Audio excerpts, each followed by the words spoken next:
Hello বন্ধুরা, আশা করি সকলে ভালো আছেন। আজকে একটা একেবারে ইউনিক স্বাদের রেসিপি নিয়ে এসে হাজির হয়েছি। বাঁধাকপি দিয়ে আমি আজকে মাছের তেল বানিয়েছি। অসাধারণ টেস্টি হয়েছে।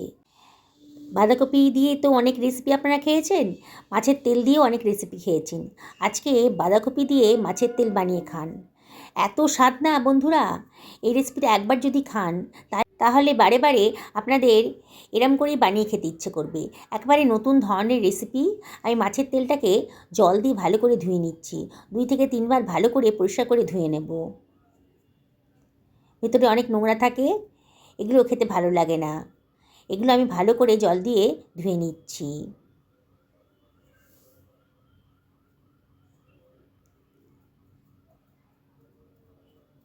এটা কাতলা মাছের তেল। কাতলা, রুই যে কোনো বড় মাছের তেল দিয়েও কিন্তু রেসিপিটা করা যাবে। আর মাছের তেলের কিন্তু অনেক পুষ্টিগুণ আছে। আর এই শীতকালে প্রচুর বাঁধাকপি বাজারে ওঠে, তাই একদিন আমার মতন করে বাঁধাকপি দিয়ে মাছের তেল রান্না করে খান। দেখুন, খুব পরিষ্কার করে ধোয়া হয়ে গেছে। সরিয়ে রাখলাম। আমি এখানে আধখানা বাঁধাকপি নিয়ে নিয়েছি। আমার যতটা পরিমাণ মাছের তেল আছে তাতে আমার আধখানা পরিমাণ বাঁধাকপি যথেষ্ট। এই বাঁধাকপিটাকে আগে থেকে ভালো করে ধুয়ে পরিষ্কার করে নিয়েছি। এবার বাঁধাকপিটাকে আমি মোটা মোটা করে কেটে নিচ্ছি, বড় বড় পিস করে কেটে নিচ্ছি।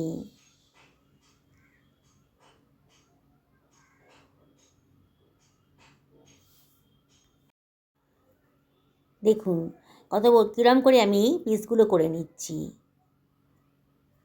এইভাবে আধখানা বাঁধাকপি আমি কেটে নেব।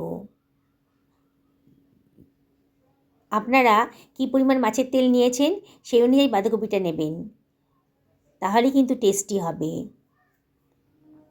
দেখুন, বেশ বড় বড় করেই বাঁধাকপিটা কাটা হয়ে গেছে। এবার সরিয়ে রাখলাম। এবার একখানা পেঁয়াজ দিয়ে দিয়েছি, মাঝারি সাইজের পেঁয়াজ। পেঁয়াজটাকেও আমি কেটে নেব। বন্ধুরা, রেসিপিটা বানানো কিন্তু একেবারেই সোজা। একবার দেখলেই কিন্তু বানিয়ে ফেলতে পারবেন। আর একবার যদি বানিয়ে ফেলেন না, বারে বারে বলছি বন্ধুরা, দেখবেন এত টেস্টি। আপনারা এই ধরনের রেসিপি আগে হয়তো কোনো দিনই খাননি, এতটাই টেস্টি। এবার পেঁয়াজটাকে আমি কুচি কুচি করে কেটে নিচ্ছি। পাতলা পাতলা লম্বা লম্বা করে কেটে নিলাম। আমি একখানা পেঁয়াজই দিয়েছি। আবারও বলছি বন্ধুরা, বাঁধাকপির পরিমাণ আর তেলের পরিমাণ, মানে মাছের তেলের পরিমাণের অনুযায়ী কিন্তু পেঁয়াজটা দিতে হবে। দেখুন, পেঁয়াজটা কাটা হয়ে গেছে। এবার এটাকে আমি সরিয়ে রাখছি। একখানা কড়াই আমি গ্যাস ওভেনে গরম করতে দিয়ে দিয়েছি। কড়াইটা বেশ গরম হয়ে গেছে যখন, তখন আমি এর ভেতরে দিয়ে দিচ্ছি 1 টেবিল চামচ মতো সর্ষের তেল। 1 টেবিল চামচ বেশি দিলাম, এই 1.5 টেবিল চামচ মতো সর্ষের তেল দিলাম। দিয়ে এবার ভালো করে তেলটা কড়াইয়ের মধ্যে মাখিয়ে নিচ্ছি। এবারে আমি এর ভেতর দিয়ে দিচ্ছি 1/2 টেবিল চামচ মতো গোটা জিরে। একটুখানি ফ্রাই হতে দেব। যখন চিরবির করে উঠেছে জিরেটা, মানে একটু ফ্রাই হয়ে গেছে যখন, খুন্তি দিয়ে একটু নাড়িয়ে নিচ্ছি। দেখুন, ফ্রাইটা হয়ে গেছে যখন, তখন আমি এর ভেতর দিয়ে দিচ্ছি কতগুলো রসুন কুচি। রসুন কুচিটা দিতে হবে, তাহলে কিন্তু খুব টেস্টি হবে। আর দিয়ে দিলাম কতগুলো কাঁচা লঙ্কা কুচি। দিয়ে একটু নাড়াচাড়া করে নিচ্ছি। গ্যাসের ফ্লেমটা মিডিয়াম টু লোতে রেখেছি। আর অনবরত কিন্তু নাড়তে হবে, যাতে পোড়া না লেগে যায়। দেখুন, আস্তে আস্তে কিন্তু রসুনের কালারটা একটু চেঞ্জ হয়ে যাচ্ছে। এইবারে আমি এর ভেতর দিয়ে দিচ্ছি কেটে রাখা পেঁয়াজ কুচিটা। সব কিছু আবারও ভালো করে মিশিয়ে নিচ্ছি। গ্যাসের ফ্লেমটা এই সময় মিডিয়াম টু হাইতে রেখেছি। অনবরত কিন্তু নাড়তে হবে, তাহলে পেঁয়াজের কালারটা আস্তে আস্তে চেঞ্জ হয়ে গেছে। দেখুন,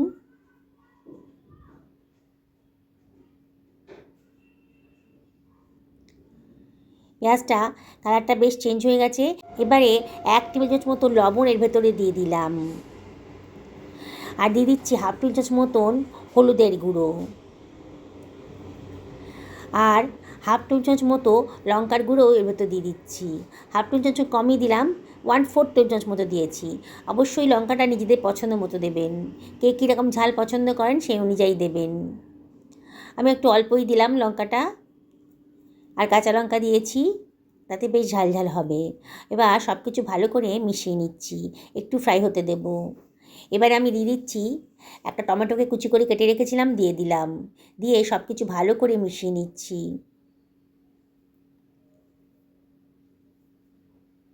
এইবারে আমি দিয়ে দিচ্ছি কেটে রাখা বাঁধাকপিটা। পুরো বাঁধাকপিটাই দিয়ে দিলাম। এবারে আমি সব কিছু ভালো করে মিশিয়ে নিচ্ছি।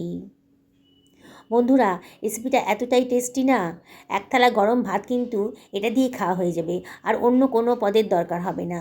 শুধু ভাত বলবো কেন, দুখানা যদি রুটি খান তাহলে 4টে রুটি এটা দিয়ে খেয়ে নিতে পারবেন। এতটাই টেস্টি, যাকে খাওয়াবেন সেই কিন্তু দারুণ প্রশংসা করবে। এত সুন্দর টেস্টি রেসিপিটা আজকে তৈরি হতে চলেছে। আপনারা শেষ পর্যন্ত ভিডিওটা দেখুন, আশা করি আপনাদের ভীষণই ভালো লাগবে। আমি কিন্তু কোনো এক্সট্রা জল দিইনি, বাঁধাকপির গা থেকেই জল বেরোতে শুরু করেছে। আমি ঢাকা দিয়ে মিনিট 3 রান্না করে নেব। দেখুন 3 মিনিট বাদে বাঁধাকপিটা কিন্তু অনেকটাই নরম হয়ে গেছে, দেখেই মনে হচ্ছে, আর জলটাও অনেকটা শুকিয়ে গেছে। আবার আমি সব কিছু ভালো করে নাড়াচাড়া করে দিচ্ছি।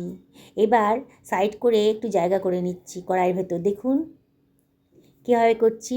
এবারে ধুয়ে বেছে রাখা মাছের তেলটা এবার দিয়ে দিলাম। দিয়ে এখন একটু নাড়াচাড়া করব না, এবার এটাকে আমি ঢাকা দিয়ে দিচ্ছি। মিনিট 2 ঢাকা দিয়ে রান্না করে নেব। দেখুন 2 মিনিট বাদে তেলটা দেখেই মনে হচ্ছে অনেকটা নরম হয়ে গেছে। এবার সব কিছু ভালো করে মিশিয়ে দিচ্ছি। অনবরত কিন্তু নাড়তে হবে। এবার গ্যাসের ফ্লেমটা আমি হাইতে করে দিয়েছি, আর অনবরত নাড়ছি। মাছের তেলটা বাঁধাকপির সাথে ভালো করে মিশে যাচ্ছে। মাঝে মাঝে কিন্তু একটু নাড়াচাড়া করে দিতে হবে, আবার একটু রান্না করতে হবে। এইভাবে নাড়াচাড়া করে মাছের তেলটাকে ভালো করে মিশিয়ে নিতে হবে। দেখুন আস্তে আস্তে কিন্তু তেল ছাড়তে শুরু করেছে। তখন গ্যাসের ফ্লেমটা মিডিয়াম টু লোতে করে দিতে হবে, নাহলে কিন্তু কড়াইয়ের গায়ে লেগে যাবে, পোড়া লেগে যাবে। ভালো মতন তেল বেরোতে শুরু করে দিয়েছে মাছের তেলের গা থেকে। এবার দিয়ে দিলাম বেশ খানিকটা ধনেপাতা কুচি, দিয়ে দিচ্ছি কতগুলো কাঁচা লঙ্কা কুচি, কাঁচা লঙ্কা চিড়ে আর কি দিয়ে দিলাম। যদি একটু ঝাল পছন্দ করেন কেউ, তাহলে এই কাঁচা লঙ্কাটা দিয়ে খেতে পারবেন। বললাম না বন্ধুরা, কড়াইয়ের মধ্যে কিন্তু লেগে যাওয়ার সম্ভাবনা আছে, তাই অনবরত কিন্তু নাড়তে হবে। গ্যাসের ফ্লেমটা একেবারে লোতে করে দিতে হবে। সব কিছু খুব ভালো করে মিশিয়ে নিচ্ছি। দেখুন দেখতে কতটা সুন্দর লাগছে। রেসিপিটা ভালো লাগলে লাইক শেয়ার কমেন্ট করতে কিন্তু ভুলবেন না। আর যেসব বন্ধুরা আজকে আমার চ্যানেলে প্রথম দিন, তাদেরকে আমি রিকোয়েস্ট করব আমার চ্যানেলটা সাবস্ক্রাইব করার জন্যে। পাশে থাকা বেল আইকনটা অবশ্যই ক্লিক করে দেবেন, তাহলে আমার আনার নোটিফিকেশানটা আপনারা চটজলদি পেয়ে যাবেন। হাফ চামচ মতো গরম মশলার গুঁড়ো দিয়ে দিলাম, দারুণ সুন্দর টেস্ট আসবে। আর একটুখানি কসুরি মেথি হাতে ডলে দিয়ে দিলাম। দিয়ে আবারও সব কিছু ভালো করে মিশিয়ে নিচ্ছি। গ্যাসের ফ্লেমটা কিন্তু আবারও বলছি বন্ধুরা, এই সময় একেবারে লোতে রাখবেন।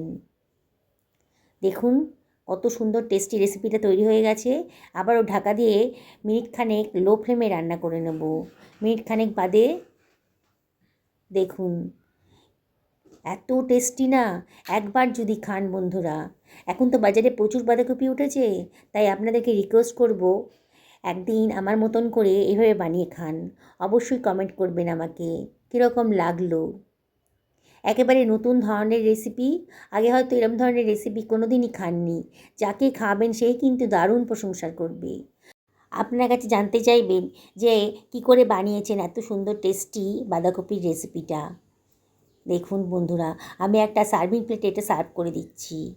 যেসব বন্ধুরা ফেসবুক থেকে দেখছেন তাদেরকে আমি রিকোয়েস্ট করব আমার পেজটা ফলো করার জন্যে। দেখুন কত সুন্দর দেখতে লাগছে, একেবারে নতুন ধরনের রেসিপি, একঘেয়েমি একেবারেই নেই। একদিন অবশ্যই বাড়িতে এটা বানিয়ে ফেলুন। দেখুন আমি ওপর থেকে একটু ধনেপাতা ছড়িয়ে দিচ্ছি, কতটা কালারফুল হয়েছে। আর কত অল্প তেলের ভেতর কিন্তু আজকে আমি রান্নাটা করে ফেলেছি। মাছের তেল থেকে তো অনেকটা তেল বেরিয়েছে, তাই দারুণ এই টেস্টি রেসিপিটা দিয়ে এক থালা ভাত কিন্তু আপনি খেয়ে ফেলতে পারবেন। আর যদি 2টো রুটি খান তার বদলে 4টে রুটি খেয়ে ফেলবেন। সুস্থ থাকুন, ভালো থাকুন।